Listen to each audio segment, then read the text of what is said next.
सबसे पहले तो यही जानना चाहेंगे कि लगातार क्यों उर्दुगान को तुर्किया में जीत मिल रही है।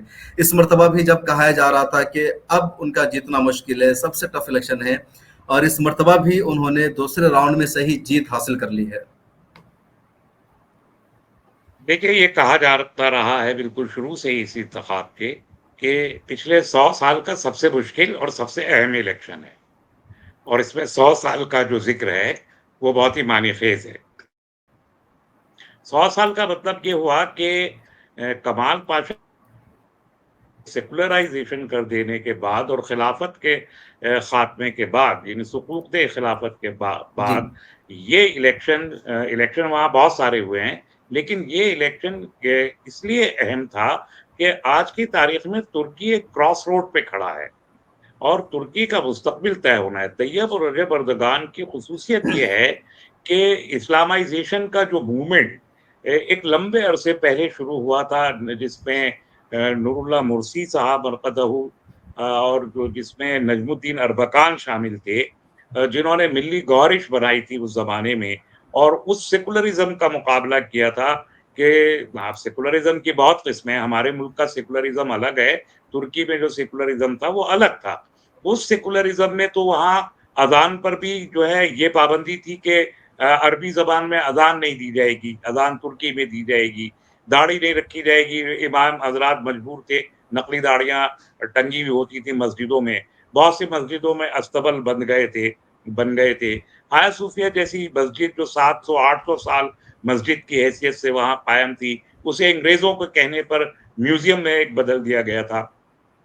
जो वहाँ स्क्रिप्ट था तुर्किश लैंग्वेज का, वो अरेबिक था एक्चुअली, उस स्क्रिप्ट को बदल के इंग्लिश में बदल दिया गया। तो ये सारी चीजें सेकुलरिज्म के नाम पर हुई, और ये जो साहब अभी यहाँ इलेक्शन में इनके कंटेंडर थे, ये कमाल कमाल खलिस्तार ओलो। किलिचदार ओग्लो, ये उसी पार्टी से ताल्लुक रखते हैं जो कमाल पाशा अतातुर्क ने बनाई थी, और इन्होंने बहुत वाज़ेह भी किया कि हम तो वेस्ट जी। के साथ में जाएंगे, और इन्होंने ये ऐलान भी किया था कि हम वो जो 50 लाख के करीब सीरियन मजलूमीन वहां पर मुहाजिर के हैसियत से रह रहे हैं, जिनको पिछले 12 साल से तुर्की की मेजबानी में वो तकरीबन रह रहे हैं, उन सबको हम बाहर निकाल देंगे। इन्होंने ये ऐलान किया। इन्होंने ये ऐलान किया कि हम एलजीबीटी को रेगुलराइज कर देंगे। इन्होंने ये कहा कि हम रूस से और चीन के साथ जो ताल्लुकात उस्तवार हो रहे हैं, जो फॉरेन पॉलिसी है तैयब रजब अर्दगान की, खास तौर पर लुक ईस्ट की जो पॉलिसी है, हम उस पॉलिसी को रिव्यू करेंगे। जो गल्फ के साथ में और मिडल ईस्ट के साथ उनके ताल्लुकात बढ़ रहे थे, जो इस्लामिक ब्लॉक बनाने की तरफ तुर्की मुराजियत कर रहा था, उस सबको रोकना चाहते थे। जी। एक इसलिए ये इलेक्शन अहम था कि अगर अर्दगान ये इलेक्शन हार जाते, तो ये अर्दगान की हार एक्चुअली नहीं होती, ये पूरे के पूरे तुर्की के जो पिछली निस सदी का मूवमेंट है, उस मूवमेंट की हार होती है, और तुर्की 100 साल पीछे चला जाता अभी जो आगे बढ़ रहा है। ये एक पार्ट है। एक जी। दूसरा पार्ट है, दूसरा पार्ट ये है कि ये इसी साल 2023 में 4 जुलाई को, यानी अब से सिर्फ 2 महीने के बाद, पौने 2 महीने के बाद, लॉइसेंस एग्रीमेंट खत्म हो रहा है। उसकी 100 साल की मुद्दत पूरी हो रही है, और उसके नतीजे जी, में बिल्कुल बहुत तुर्की के अहम है। ऊपर जो बहुत सारी जी, तुर्की पर जो बहुत सारी पाबंदियां आयद हैं, जो वेस्टर्न कंट्रीज ने वो 100 साल पहले लगाई थी फर्स्ट वर्ल्ड वॉर के बाद में, उसमें ये था कि मार्मरा से वेस्ट के तमाम अमेरिका के और यूरोपियन यूनियन के सबके जहाज, जो समुद्री जहाज मुफ्त में घूमेंगे बगैर कोई टैक्स दिए हुए, उनके ट्रेड पर कोई पाबंदी नहीं होगी, उस पर कोई चुंगी नहीं लगेगी, उस पर कोई एक्सपोर्ट और इंपोर्ट ड्यूटीज नहीं लगेंगी। ये सारी जो पाबंदियां थी वो खत्म होके जो तुर्की की इकोनॉमी है उसे रिवाइव होने का अब मौका मिलेगा। लेकिन यही ये पेच है कि ये जो ममालिक हैं, यूरोपियन कंट्रीज, ये चाहती हैं कि ये इस लॉइसेंस एग्रीमेंट पर भी उनका एतराज है कि ये 100 साल मुद्दत के लिए नहीं था। तो ये एक टिकलिश पॉइंट है कि जहां कमाल ये किलिचदार उगलो अगर होते, तो ये तो इस एग्रीमेंट को मानते ही नहीं, जबकि अदब तैयब रजब अर्दगान इस एग्रीमेंट के खात्मे का इंतजार कर रहे हैं। तो बहुत ही बिल्कुल। क्रूशल फेज और क्रूशल स्टेज है तुर्की के लिए भी और आलम इस्लाम के लिए भी।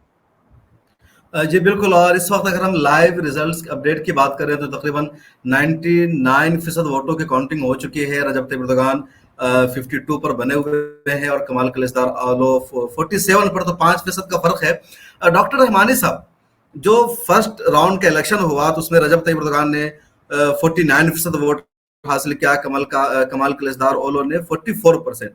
तो वहां भी 5% का फर्क था और 30 लाख वोट का, लेकिन वो 30 लाख वोट दूसरे उम्मीदवारों ने लिया। सिनान ओलो ने लिया 28 लाख, फिर दूसरे उम्मीदवार थे। तो ये जो सेकंड राउंड के इलेक्शन है, लोगों को कह रहा था कि बहुत आसान होगा, बड़ी जीत होगी उर्दुगान की, क्योंकि पार्लियामेंट में ऑलरेडी इनकी पार्टी जीत चुकी थी, मेजोरिटी हासिल हो चुकी थी, इनके हौसले बुलंद है, क्योंकि भले ही 50% की जैसे जीत का ऐलान ना हुआ हो, लेकिन ज्यादातर वोट लाने के मुकाबले में जीते हुए थे। तब भी ये लड़ाई इतनी क्लोज कैसे हो गई? इतने कम मार्जिन से क्यों जीत रहे हैं उर्दुगान साहब? देखिए, एक चीज तो 3% पोलिंग भी कम हुआ है पिछले यानी 15 जी। मई के मुकाबले में इस बार 3% पोल कम हुआ है। ये एक कम पार्ट हुआ। है। दूसरा पार्ट हम्म। ये है कि मुल्क बहुत बड़ा, 8.5 करोड़ में 6.5 करोड़ वोटर हैं। इन वोटर्स में एक प्रॉब्लम तो बहरहाल तुर्की कोई किसी आसान रास्ते पे तो चल नहीं रहा है ना। हम्म। ईमान की कीमत अदा करनी पड़ती है हर एक को, और वो तुर्की भी कर रहा है। पिछले 10 साल में इकोनॉमी जितना नीचे आई है, वो बहुत ही रिमार्केबल है, जिसने लोगों को परेशान किया है। मुझे याद है 2010 में तुर्की के एक लीरा की कीमत हमारे हिंदुस्तानी रुपए के मुकाबले में 27 रुपए हुआ करती थी। अच्छे से याद है, अभी 13 साल पहले। जी। और आज की तारीख में 4.5-5 रुपए है। हमको 1 डॉलर के मुकाबले में 2 लीरा मिल जाया करते थे। अब 1 डॉलर के मुकाबले में 5 लीरा मिल जाती, 6 लीरा मिल जाते हैं। तो और इसके अलावा इन्फ्लेशन बढ़ा है। तो लोगों के अंदर जो आम एक ज़हन होता है, वो तो यही सोचता है कि भई हम महँगाई की मार झेल रहे हैं, हम क्यों जो है 50 लाख सीरियल्स को अपने यहाँ रखे हुए खाना खिला रहे हैं, जब हमारे पास कमी आ रही है। लेकिन जो डीप सोच रखने वाले लोग हैं, वो इन चीज़ों को सामने रखते हैं। एक दूसरी चीज़ है फटीग फैक्टर। 20 साल हो गए, एर्दोगान एक फेस है वहाँ पर। तो एक एक उनकी वर्किंग को लेके लोगों के अंदर एक ये सवाल है कि वो ऑटोक्रेट बनते चले जा रहे हैं। मुतलकुल अनान होते जा रहे हैं। तो ये 2-3 बड़े फैक्टर है। एक तो इकोनॉमी, एक तैयब रजब एर्दोगान का चेहरा बार-बार वही चेहरा सामने आना। तीसरे अपोजिशन को खास तौर पर वहाँ पर जो लेफ्ट पार्टीज़ हैं, उनको ये बात बहुत खलती है कि साउथ एशिया का मुसलमान तैयब रजब एर्दोगान की बहुत इज़्ज़त करता है और उनको एक कायद की तरह से देखता है। अच्छा। तो ये भी एक फैक्टर वहाँ पर ये जरा इस ये इलेक्शन तफसील के से दौरान बताइए कि चर्चा में आया है। साउथ एशिया का मुसलमान बहुत ज्यादा उर्दुगान को इज्जत की निगाहों से देखता, मतलब ये बात भी वहां चर्चे में आती है? ये चर्चा में रही है, इस इलेक्शन में चर्चा में नहीं है। साउथ एशिया से मतलब देखिए पाकिस्तान खास तौर पर, वो भी साउथ एशिया के हाँ। ही एक पार्ट है ना।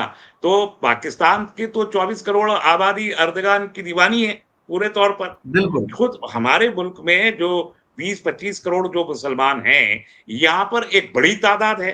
मतलब मुखालिफिन भी हैं, लेकिन मुवाफिकीन की तादाद भी एक बड़ी तादाद ज्यादा है। है, नो डाउट बांग्लादेश का इसमें। मुसलमान है, और बांग्लादेश का मुसलमान, तो ये पूरा रीजन इस साइड का जो मोस्टली, आप देखिए मलेशिया से उनके ताल्लुकात बहुत अच्छे हैं, मलेशियन मुस्लिम हैं, इंडोनेशियन जी, मुस्लिम्स बिल्कुल। हैं। तो सारा जो मोर देन 60% मुसलमान इसी खित्ते में रहता है दुनिया के। और इस खित्ते का मुसलमान एर्दोगान के लिए काफी अपने दिल में जगह रखता है। इस बात को लेके वहां के अपोजिशन ने कैंपेन किया था कि ये तो साउथ एशिया के लीडर बन गए हैं ऐसा, और ये बिल्कुल। तुर्की के लीडर कहाँ हैं। तो ये भी एक फैक्टर वहां बहरहाल, जो अपोजिशन तो मौजूद है ही एक जमाने से, और लिबरल हो जाना कौन नहीं चाहता। देखिए, हम्म। औरतों को लेके जो बातें की जाती हैं, टर्किश खवातीन को मैंने देखा है, वहां ना तो हिजाब है, कोई पाबंदी नहीं है।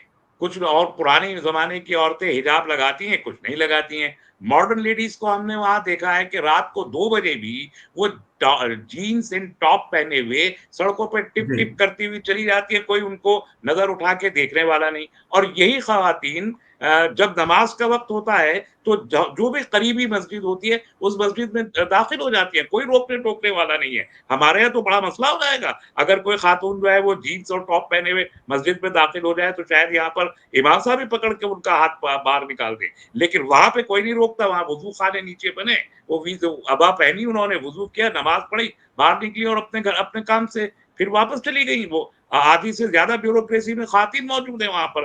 तो जो ह्यूमन राइट्स होते हैं, वुमेन राइट पर्टिकुलरली, वुमेन जी। राइट में इस्लाम में वुमेन राइट का मॉडल अगर किसी को देखना हो तो आज तुर्की में जाके देखे कि वो मोस्ट मॉडर्न वुमेन है, हाईली एजुकेटेड वुमेन है, और वो इस्लामिस्ट भी उतनी है, उतनी नमाज रोजे की भी वो पाबंद है, और उनको वहाँ किसी तरह की कोई रोक टोक नहीं। तो ये जो कल्चर डेवलप हुआ है इस्लाम का, जो पहले से, वहां तो 1000 साल से इस्लामिक कल्चर है, बीच में ये 50 साल का एक निफ सदी गुजरी है कि इनके वेस्ट के असर में कमाल पाशा अतातुर्क ने चीजों को बदला था। अदरवाइज तो वो तो बहुत पक्के, आपको अगर याद हो, आपने व्हाट्सएप पे देखा है कि काबे की तामीर में किस कदर हुर्मत, किस कदर एहतराम और पाकीज़गी के साथ काबे की तामीर नौ और उसके एक्सटेंशन का काम तुर्की की खिलाफत के ज़माने में हुआ है। तो ये सारी चीज़ें तुर्कों की रूह में और खून में हमियत है इस्लाम की, और वो हमियत अभी ये ज़िंदा है। ये बीच में जो फैक्टर, इकोनॉमिक फैक्टर आ जाते हैं, गुर्बत आ जाते हैं। अब लोग इस बात को समझते नहीं है कि इसमें नेटो का क्या रोल है, इसमें वेस्ट का क्या रोल है। यानी अब आप डॉलर के मुकाबले लीरा को खत्म किए चले जा रहे हैं। बहुत से मुल्कों के साथ आपका वायदा है कि लीरा और उनकी करेंसी, डॉलर उनकी करेंसी के मुकाबले कभी भी कोई फर्क नहीं आएगा। 50 साल से कोई फर्क नहीं आया। लेकिन जो ममालिक वेस्ट के खिलाफ हैं, खुसूसन यूएस के खिलाफ हैं, या उनसे कोई भी दूरी रखते हैं, उनकी करेंसी डाउन होती चली जाती है, और वो हमेशा आर्टिफिशियल होती है। ईरान की मिसाल आपके सामने है। ईरान के पे करेंसी की कोई वैल्यू नहीं है। आप अगर 1 रुपया वहां पर ईरान में ले जाके दें तो आपको शायद बिल्कुल, 10,000 ईरान की 20,000 करेंसी तो रियाल मिल वाक़ई में जाएंगे। कोई वैल्यू नहीं है। लेकिन क्या ईरान खत्म हो गया? 40 साल हो गए आज। 40 साल से ज्यादा ईरान फ्लरिश कर रहा है, न्यूक्लियर पावर बन गया। जी, इसी तरीके से करेंसी से डरा के, आप आर्टिफिशियल करेंसी को डाउन करके, आप डरा के किसी मुल्क की इकोनॉमी को इम्पैक्ट करने की कोशिश कर रहे हैं। गनीमत यह है कि तुर्की का पिछले दिनों तैयब रजब एर्दोगान के जमाने में, और नजमुद्दीन अरबकान से शुरू होता है। वो ऑटोमोबाइल इंजीनियर थे नजमुद्दीन अरबकान साहब, हुँ, जिन्होंने मिली गौरिश शुरू की थी, जो एक बहुत ही खामोश ऑर्गेनाइजेशन थी, जो सोसाइटी की बिल्डिंग का काम कर रही थी। तो उन्होंने इंडिजिनस करने का जो काम शुरू किया कि जो भी चीजें हैं हम खुद बनाएंगे, और हम सेल्फ सफिशिएंट होंगे, सेल्फ रिलायंट होंगे। तो आज तुर्की बहुत सारे मामलात में, बल्कि सभी मामलात में सेल्फ सफिशिएंट है। कोई सैंक्शंस आप उसके ऊपर लगा दें, कोई फर्क नहीं पड़ेगा। अभी रूस को ड्रोन बेच रहा है, वो तो दूसरे मुल्कों को जहाज बेचने लगा है तुर्की। तो बिल्कुल। जहां आप करेंसी डाउन कर रहे हैं, वहां ये भी देखिए कि उन्होंने अपने आप को कितना सेल्फ रिलायंट और कितना सेल्फ सफिशिएंट बनाया है। तो ये बात हर आम आदमी नहीं सोच पाता है। इसलिए ये वोट का जो फर्क है इतना कम हुआ है।